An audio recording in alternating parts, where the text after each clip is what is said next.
Bonjour à tous et surtout bienvenue les amis. Michel Polnareff, musicien ô combien formidable et fantastique que tout le monde connaît.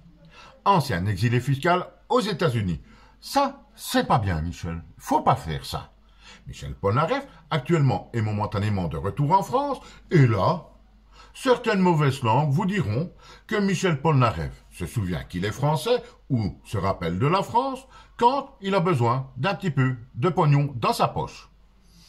Ce sont leurs propos, on va leur laisser, mais peut-être ont-ils raison, je n'en sais rien. Et donc, Michel Polnareff, en France, s'est exprimé sans qu'on lui demande sur son président actuel, M. Donald Trump. Michel Polnareff nous dit qu'il apprécie l'homme, qu'il aime l'homme, un homme qui lui plaît.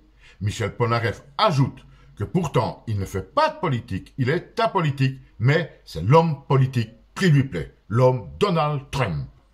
Ah voilà, une déclaration d'amour des plus sincères. À la place de Mélania, je commencerai à me méfier. Si jamais elle voit un Crowley blond tourner autour de Mar-a-Lago, alerte générale. Mais Michel Polnareff ne s'arrête pas là. Non, non, non, non, non, non, non. Il nous dit qu'à l'heure actuelle, il n'est pas inquiet pour l'avenir des États-Unis avec Donald Trump. Et il en rajoute encore une dernière, puisqu'il nous dit que l'image, la mauvaise image qu'on donne de Donald Trump, des États-Unis, et de tout ce qui s'y passe depuis son élection, est totalement erronée ici en Europe. C'est même le contraire. Eh bien les amis, ça c'est de la déclaration d'amour. Et de nouveau, les méchantes langues du début reviennent à la charge et nous disent que là, Michel Polnareff n'est pas trop con.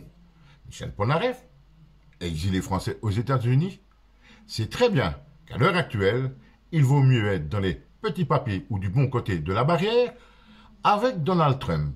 Parce que là-bas, l'immigration, ça ne rigole pas. Et je pense que Michel Polnareff l'a bien compris.